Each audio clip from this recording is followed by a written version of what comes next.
नमस्कार, अब महारो राजस्थान में आपका स्वागत है और आपके साथ मैं हूं भानु दीक्षित। अजमेर में कांग्रेस सेवा दल के महाधिवेशन में कांग्रेस के राष्ट्रीय अध्यक्ष राहुल गांधी ने शिरकत की। कार्यक्रम में मुख्यमंत्री अशोक गहलोत, उप मुख्यमंत्री एवं कांग्रेस प्रदेश अध्यक्ष सचिन पायलट, प्रदेश प्रभारी अविनाश पांडे, सेवा दल के राष्ट्रीय अध्यक्ष श्रीलाल भाई देसाई जी समेत पार्टी के कई दिग्गज नेता और कार्यकर्ता मौजूद रहे। प्रदेश कांग्रेस कमेटी की ओर से राहुल गांधी का स्वागत किया गया। इस दौरान राहुल गांधी ने कार्यक्रम को संबोधित कर बीजेपी पर जमकर हमला बोला।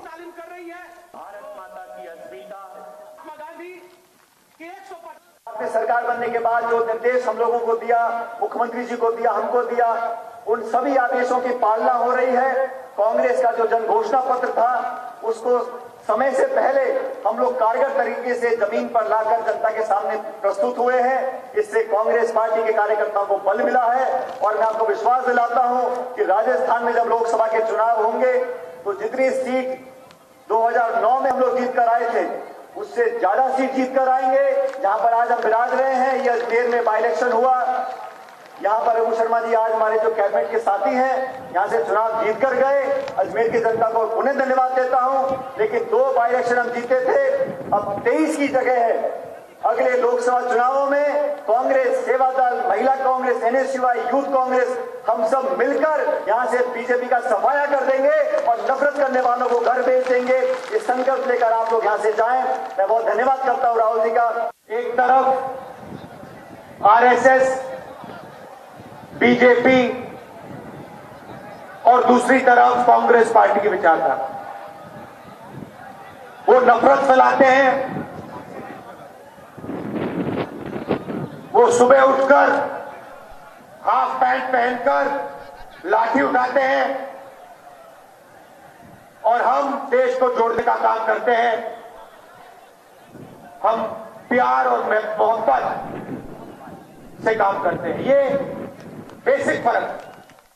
हमें पूछिए कि राहुल जी जब से कांग्रेस के उपाध्यक्ष बने हो या महामंत्री थे या अध्यक्ष बने हो, उनके जहन में हमेशा सेवा दल के लिए विशेष स्थान रहा है। और ये हमारा सौभाग्य है, सेवा दल की स्थापना जब से हुई है, खालिद साहब के जमाने से ही समय के साथ साथ गांधी जी थे, तो पंडित नेहरू थे, सभी के साथ में सेवा दल का जरा रिश्ता रहा है। ये सब आपको जानकारी में है। और पंडित नेहरू इसलिए कहा करते थे सेवा दल कांग्रेस की हड्डी है। राजस्थान के अजमेर में कांग्रेस सेवा दल के महाधिवेशन के समापन समारोह के दौरान सीएम अशोक गहलोत, प्रभारी अविनाश पांडे, सेवा दल के राष्ट्रीय मुख्य संगठक लालजी भाई देसाई समेत सभी नेताओं ने सेवा दल की टोपी पहनी। वहीं पीसीसी अध्यक्ष सचिन पायलट एकमात्र ऐसे नेता थे जिन्होंने सेवा दल की टोपी नहीं पहनी। महाधिवेशन में पीसीसी अध्यक्ष सचिन पायलट ने सेवा दल टोपी पहनने से गुरेज किया। वहीं कार्यक्रम के बाद कार्यकर्ताओं में सचिन पायलट के सेवा दल की टोपी नहीं पहनने को लेकर कानाफूसी हुई।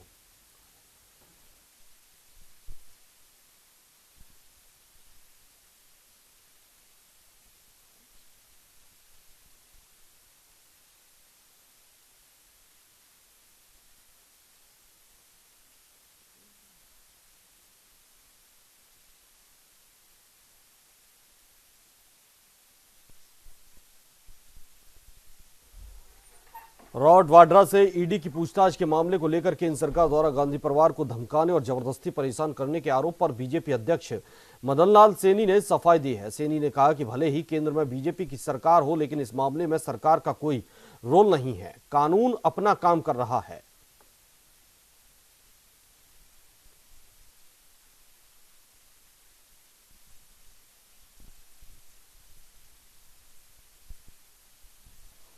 राजस्थान के जयपुर में बीजेपी प्रदेश अध्यक्ष मदन लाल सैनी ने प्रदेश के मुख्यमंत्री अशोक गहलोत पर निशाना साधते हुए उस बयान की निंदा की है जिसमें मुख्यमंत्री ने कहा है कि आरएसएस वालों ने आजादी के आंदोलन में अपनी उंगली भी नहीं कटवाई। आपको बता दें कि सैनी ने कहा है कि गहलोत को इतिहास पढ़ना चाहिए। आरएसएस के संस्थापक हेडगेवार आजादी के आंदोलन में 2 बार जेल गए। साथ ही डॉक्टर हेडगेवार उस दौरान महाराष्ट्र में कांग्रेस की यूथ विंग के अध्यक्ष थे।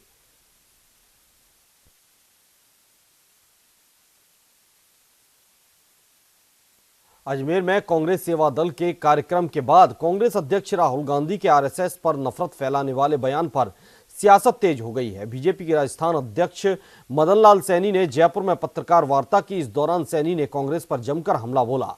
सैनी ने कहा कि आरएसएस की लाठी डराने के लिए नहीं है, बल्कि इससे अनुशासन आता है। साथ ही कहा कि उस समय सेवा दल कहां था जब देश का विभाजन हुआ था। वहीं सैनी ने कहा कि राहुल के बहनोई रॉबर्ट वाड्रा जैसे आरोप स्वयं सेवक पर नहीं है। वैसे मैं कोई कमेंट्स नहीं करता हूं, उनका अपना संगठन है। मैं आरएसएस का कार्यकर्ता हूं तो मैं जानता हूं लाठी डराने के लिए नहीं है, लाठी हिम्मत देने के लिए, साहस के लिए है। रक्षा के लिए लाठी का उपयोग होता है और आदमी में एक साहस का संचार होता है कि मेरे पर कभी आक्रमण हुआ तो मैं अपनी रक्षा कर सकूं। जयपुर नगर निगम की सतर्कता टीम ने गुरुवार को मानसरोवर में B2 बाईपास स्थित SSS स्कीम में अवैध रूप से बनाए जा रहे कॉमर्शियल कॉम्प्लेक्स को सीज कर दिया। वहीं B2 बाईपास पर ही SFS स्कीम में हंस विहार में अवैध रूप से बनाई 5 दुकानों को भी सीज किया गया। जानकारी के मुताबिक जोन उपायुक्त के निर्देश पर नगर निगम की सतर्कता शाखा के पुलिस निरीक्षक राकेश यादव ने उनके नेतृत्व में नगर निगम का दस्ते ने मौके पर पहुंचकर कार्रवाई को अंजाम दिया। वहीं नगर निगम में पूर्व में भी इन भूखंड मालिकों को निर्माण कार्य रोकने के लिए नोटिस दिए थे, लेकिन नोटिस देने के बाद भी भूखंड मालिकों ने निर्माण कार्य नहीं रोका, जिस पर इस कार्रवाई को अंजाम दिया गया है।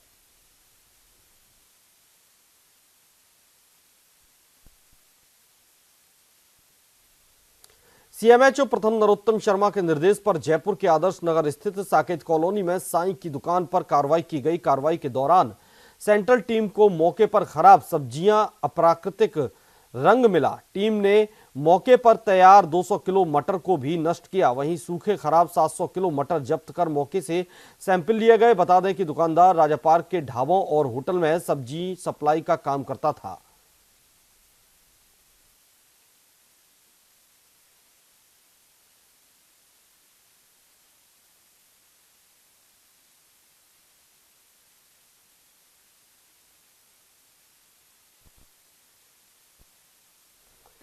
राजधानी जयपुर में पुलिस और ज्वेनल एंड सेंटर सोसाइटी ने संयुक्त कार्रवाई को अंजाम दिया। इस कार्रवाई के दौरान शिवाजी नगर भट्टा बस्ती क्षेत्र में चूड़ी कारखाने से 18 बाल मजदूर मुक्त करवाए गए। इस दौरान 5 आरोपियों को गिरफ्तार किया गया। ये सभी बाल मजदूर उत्तर प्रदेश के प्रतापगढ़ और बिहार के गया से बताए जा रहे हैं।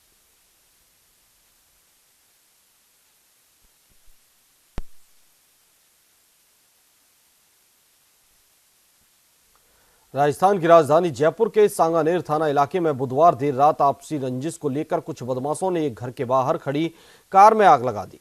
कार को जलते देख कार का मालिक और स्थानीय लोग घटनास्थल पर पहुंचे। सूचना मिलने पर सांगानेर थाना पुलिस मौके पर पहुंची। पुलिस ने एक दमकल बुलाकर कार में लगी आग को बुझवाया।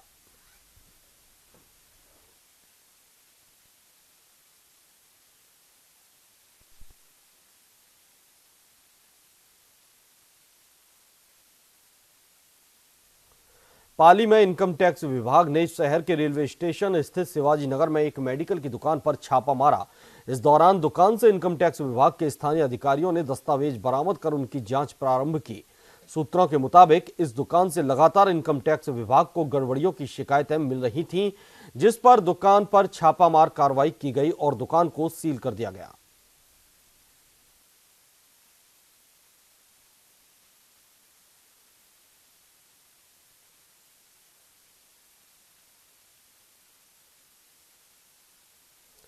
भरतपुर में नाले का निर्माण नहीं होने पर परिवादी की याचिका पर सुनवाई करते हुए स्थायी लोक अदालत ने फैसला करते हुए नगर निगम भरतपुर के मेयर और आयुक्त की गाड़ियों को कुर्क कर दिया। साथ ही उनकी नीलामी कर नाले का निर्माण कराए जाने का आदेश दिया। जानकारी के मुताबिक नगर निगम के वार्ड नंबर 40 निवासी वाले नंद किशोर ने स्थायी लोक अदालत में नगर निगम के खिलाफ नाला निर्माण नहीं होने पर 8 अगस्त 2017 को याचिका लगाई थी।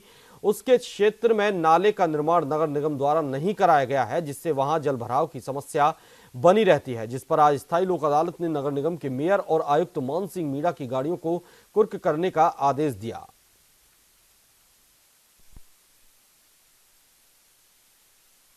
दावा पेश किया था तो स्थायी लोक अदालत ने फरवरी 2018 में फैसला सुनाया था नाला निर्माण करने के लिए, लेकिन निर्माण नहीं किया नगर निगम ने। इसलिए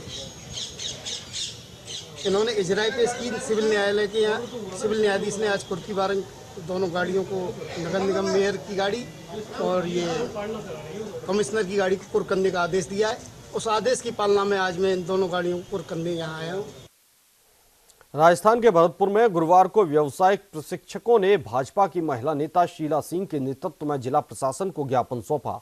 इस मौके पर बीजेपी नेता शीला सिंह ने बताया कि केंद्र सरकार की योजना के अंतर्गत पिछले 4 सालों में व्यावसायिक प्रशिक्षक स्कूलों में बच्चों को व्यावसायिक शिक्षा दे रहे हैं। फिलहाल कुछ दिन पूर्व ही सरकार ने आदेश दिया था कि 28 फरवरी के बाद स्कूलों में व्यावसायिक प्रशिक्षकों को नियमित रूप से नियोजित नहीं किया जाए, जिससे 2000 प्रशिक्षकों पर बेरोजगार होने का संकट गहरा गया है।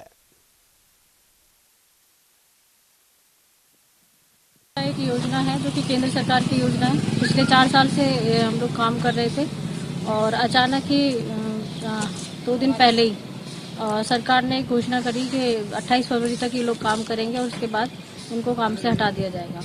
व्यावसायिक शिक्षा योजना पहले भी चली थी 1997 में, उसके बाद इसको ख़त्म कर दिया गया। अब एज ए ट्रेनर लगाए गए और बहुत अच्छे से ट्रेनर सब काम कर रहे थे गवर्नमेंट स्कूलों में। उसके बावजूद भी इनकी मतलब इनको मान्य नहीं करा गया।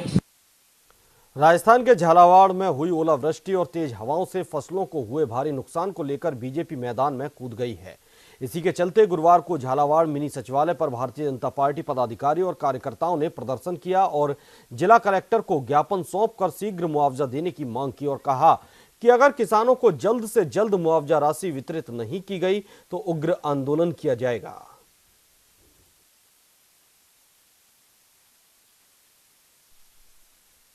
डागर चौमेला क्षेत्र की सारी किसानों की गेहूं की, धनिया की और चने की सारी फसलें लगभग नष्ट हो चुकी हैं। हम जिला कलेक्टर को ज्ञापन के माध्यम से मांग करते हैं भारतीय जनता पार्टी जिला झालावाड़ कि उनको तुरंत प्रभाव से उनकी खसरा गिरदावरी करवाकर, उनका सर्वे करवाकर, जांच करवाकर और तुरंत प्रभाव से उनको मुआवजा दिया जाए।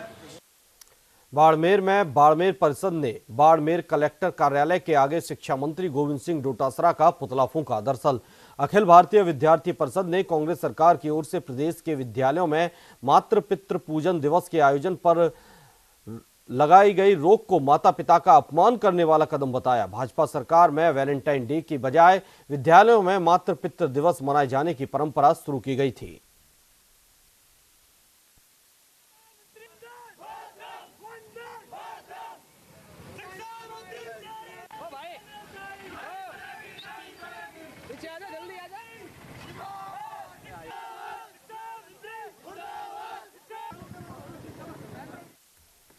राजस्थान के शिक्षा विभाग की लापरवाही शिक्षकों को भुगतनी पड़ रही है। मामला विशेष शिक्षकों से जुड़ा है, जिनकी समायोजन की फाइल ही गुम हो जाने से अब इनका समायोजन अटक गया और अब वे वेतन को तरस रहे हैं। गौरतलब है कि मानव संसाधन विकास मंत्रालय के अनुसार नवगठित समग्र शिक्षा अभियान में विशेष शिक्षकों का समायोजन होना था, जिसमें समग्र शिक्षा में राजस्थान में विभागीय कार्यालयों में बदलाव कर करीब 3300 पदों का पुनर्गठन तो कर दिया, लेकिन विशेष शिक्षकों को भूल गए। इनको ब्लॉकों में आरपी के पद पर समायोजन करना था, लेकिन अभी तक अधिकारियों को इनके समायोजन से संबंधित फाइल ही नहीं मिल रही। ऐसे में वे इनका समायोजन नहीं कर पा रहे हैं। इससे करीब 600 शिक्षकों का न तो समायोजन हो पा रहा है और न ही उनको 5 माह से वेतन मिल पा रहा है। ऐसे में अब वेतन के अभाव में इन शिक्षकों को आर्थिक परेशानियों का सामना करना पड़ रहा है। बधिर विद्यालयों में जो पढ़ाने वाले विशेष शिक्षक हैं, उनको संस्था के द्वारा समायोजित किया जाना था प्रोजेक्ट में। अभी वो विद्यालयों में काम कर रहे हैं, लेकिन संस्था के अधिकारियों द्वारा इस चीज को लेकर के कोई कार्यवाही नहीं की गई और अभी यूं समझिए कि वो इस चीज को भूल चुके हैं लगभग कि इनका समायोजन भी किया जाना है। बाकी सभी पदों पर समायोजन हो गया है और उनका वेतन समसा के द्वारा जो प्रोजेक्ट है वहां से उठेगा, बजट उनका ट्रांसफर कर दिया गया है। लेकिन बड़ा खेदजनक है कि वर्किंग प्लेस उनका स्कूल है और उनको जो है ब्लॉक्स में समायोजन दिखा करके MHRD से हरी झंडी ले ली गई है और 5 महीने से टीचर जो लगे हुए हैं विशेष शिक्षक स्कूलों में वो अपनी वेतन का इंतजार कर रहे हैं। झुंझुनू नगर परिषद की ओर से बजट बैठक का आयोजन किया गया। नगर परिषद सभागार में हुई बैठक में शहर के सभी पार्षदों ने शिरकत की। सभापति सुदेश अहलावत की अध्यक्षता में हुई इस बजट बैठक में सर्वसम्मति से 131 करोड़ रुपए का बजट पारित किया गया, जो अब तक के झुंझुनू नगर परिषद का बजट में सबसे ज्यादा बजट माना जा रहा है। बजट बैठक में कई बार भाजपा और कांग्रेस के पार्षद आपस में एक दूसरे पर छींटाकशी करते हुए एक दूसरे पर आरोप प्रत्यारोप कर उलझते हुए भी नजर आए।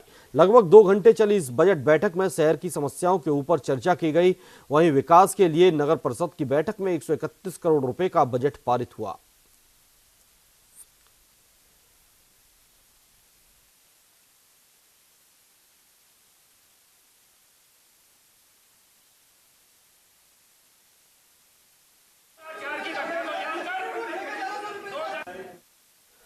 उदयपुर में भारतीय ट्राइबल पार्टी की ओर से एक विशाल रैली का आयोजन किया गया। ये रैली टाउन हॉल से शुरू होकर शहर के विभिन्न मार्गों से होते हुए संभागीय आयुक्त कार्यालय पहुंची, जहां रैली में पूरे संभाग से आदिवासी पहुंचे थे। रैली के रूप में संभागीय आयुक्त कार्यालय पहुंचे, जहां एक विशाल सभा का आयोजन किया गया। यहां डूंगरपुर और बांसवाड़ा से हाल ही में हुए विधानसभा चुनावों में भारतीय ट्राइबल पार्टी के जीते विधायकों के साथ साथ कई और आदिवासी नेता मौजूद रहे। सभा के दौरान आदिवासियों ने हुंकार भरते हुए कहा कि आजादी के बाद से अब तक आदिवासियों के विकास के लिए कई योजनाएं बनी, लेकिन उनको सही तरीके से लागू नहीं किया गया, जिसकी वजह से अभी तक आदिवासी इलाकों में विकास नहीं हो पाया है।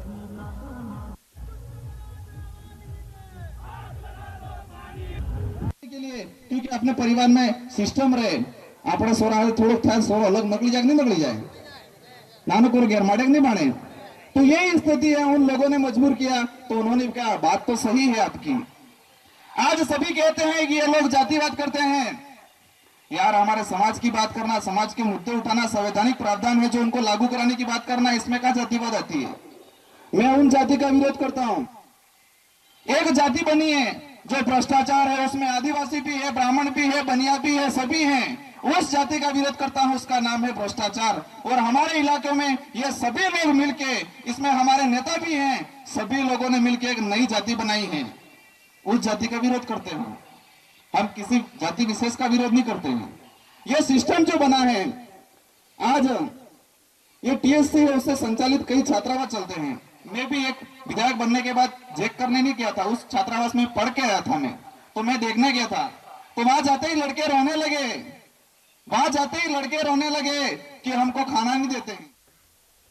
बांसवाड़ा में जिला परिषद CEO लक्ष्मीकांत बालोत की अध्यक्षता में जन सुनवाई का कार्यक्रम हुआ, जहां कई परिवारों ने अपनी अपनी समस्याएं रखी। साथ ही पहले के तमाम प्रकरणों को भी निस्तारित किया गया। वहीं बालोत ने बताया कि सरकार का आदेश है कि किसी भी हाल में कोई भी परिवादी पीड़ित नहीं रहना चाहिए। गौरतलब है कि भरतपुर UIT से बांसवाड़ा में स्थानांतरित किए गए RAS लक्ष्मीकांत बालोत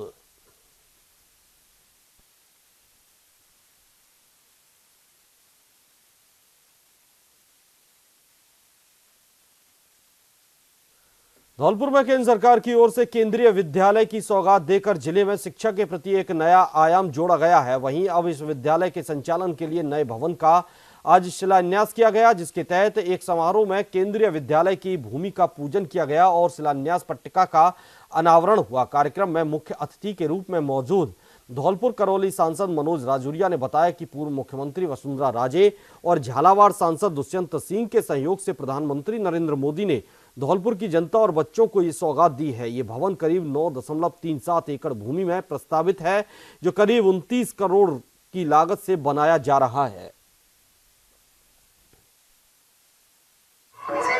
आज धौलपुर जिले के लिए बड़ा सौभाग्य का विषय है कि हमारे राजा साहब और झालावाड़ बारा के सांसद श्री दुष्यंत सिंह जी की प्रेरणा से और हमारी पूर्व मुख्यमंत्री श्रीमती वसुंधरा राजे जी के आशीर्वाद से प्रधानमंत्री जी ने मेरे प्रयत्नों को, हमारी धौलपुर की जनता के भविष्य को देखते हुए, हमारे बच्चों के भविष्य को देखते हुए आज धौलपुर जिला मुख्यालय पर केंद्रीय विद्यालय का शिलान्यास हम लोग कर रहे हैं। मैं सोचता हूँ कि ये एक बहुत बड़ा हमारे न्यू साबित होगा। शिक्षा के क्षेत्र में जैसे कि अभी संभागीय आयुक्त श्री मुकेश कुमार जी बता रहे थे कि केंद्रीय विद्यालय से एक राष्ट्रीय और अंतर्राष्ट्रीय स्तर की हस्तियों का निर्माण हुआ है, इसी प्रकार से धौलपुर के इस केंद्रीय विद्यालय से भी आने वाले समय में राष्ट्रीय और अंतर्राष्ट्रीय स्तर के हस्तियों का निर्माण हो, यही हम सबकी शुभकामनाएं। और एक छोटा सा प्रयत्न हमारे धौलपुर के भविष्य के निर्माण के लिए मेरा रहा और मेरे सब साथियों का, जो मेरे साथ जनप्रतिनिधि हैं, हमारी शोभा रानी जी, हमारे जिला प्रमुख जी, हमारे राजा दुष्यंत जी, हमारे मुख्यमंत्री जी, सभी लोगों का मुझे समय समय पर पूरा साथ मिला। आप सब मेरे मीडिया के बंधुओं का भी साथ मिला। प्रदेश में लगातार बढ़ रहे साइबर क्राइम के अपराध को रोकने के लिए पुलिस ने जागरूकता अभियान चलाना शुरू कर दिया है।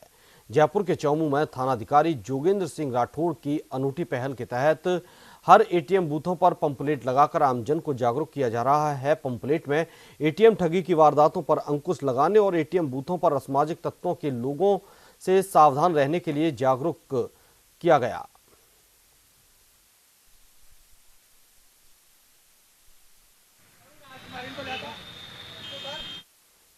जयपुर के निजी स्कूल में कक्षा 10वीं और 12वीं के विद्यार्थियों के लिए मोटिवेशनल सेमिनार का आयोजन किया गया। कार्यक्रम में मुख्य अतिथि जिला कलेक्टर जगरूप सिंह रहे। समारोह में जिला कलेक्टर ने अभिभावकों को बच्चों की इच्छाओं का सम्मान करते हुए उनकी मदद करने की बात कही। साथ ही कहा कि बच्चों की जिंदगी में अहम बदलाव लाने के लिए डिजिटल शिक्षा बेहद जरूरी है, इससे बच्चों कुछ नया कर सकते हैं। इस दौरान जिला कलेक्टर ने प्रतिभावान छात्रों को भी सम्मानित किया।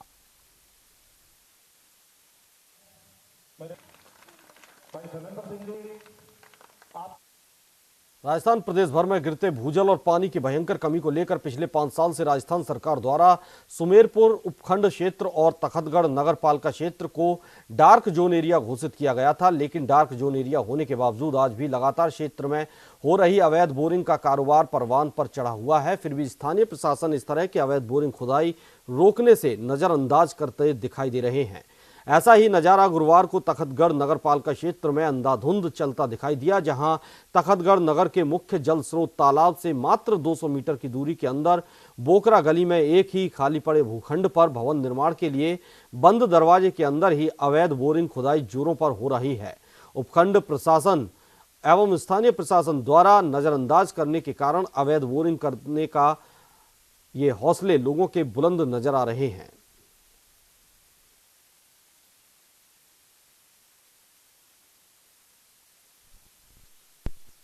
राजस्थान के जयपुर में झालाना डूंगरी विकास समिति की ओर से वैलेंटाइन डे पर एक मिसाल पेश की गई। विकास समिति की ओर से एक अनोखा आयोजन किया गया। आपको बता दें कि आयोजन में बुजुर्ग दंपत्तियों को बुलाकर उनका शॉल और साफा पहनाकर स्वागत किया गया। वहीं बुजुर्ग दंपत्तियों ने एक दूसरे को मालाएं पहनाकर गुलाब के फूल देकर अपने प्यार का इजहार किया।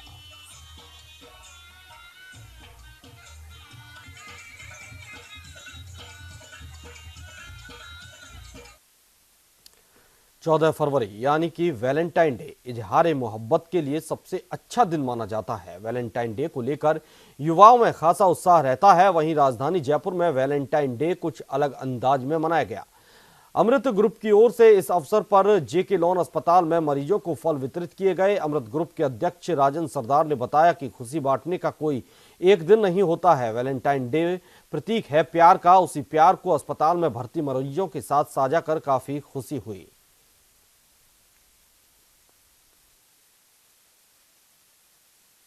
जी, वैलेंटाइन डे तो सभी मनाते हैं वो और अपने अपने तरीके से मनाते हैं। तो हमने तो जो हमारे राजगुरु भगत सिंह जी वगैरह शहीद हुए हैं उनकी याद में इन बच्चों के साथ वैलेंटाइन डे मनाने की सोची है। तो इसलिए हम लोग यहाँ मनाने आ गए। पूरे सारे फ्रेंड्स वगैरह सब यहाँ आ गए, पूरी फैमिली और पूरे फ्रेंड्स वगैरह सब यहाँ पे आ गए। आज सोच ये है कि अगर अपने को वैलेंटाइन डे मनाना है तो ये 7 दिन का वैलेंटाइन डे नहीं है। वैलेंटाइन डे तो वो चीज़ है कि एक हमेशा के लिए प्यार होना चाहिए। जो हमारे माता पिता हैं, गुरुजन हैं, या जो हमारे देश के लिए शहीद हो गए उनके लिए, या जो बच्चे हैं यहाँ बीमार पड़े हैं उनके साथ अपन प्यार से रहें, प्यार से पेश आएँ, उनको आगे मिलें और उनसे गिफ्ट दें या उनको तो कोई अच्छी उनके लिए अच्छा कोई काम करें, ये हमारे लिए बहुत अच्छी बात रहेगी। महारो राजस्थान में फिलहाल इतना ही। देखते रहिए न्यूज़।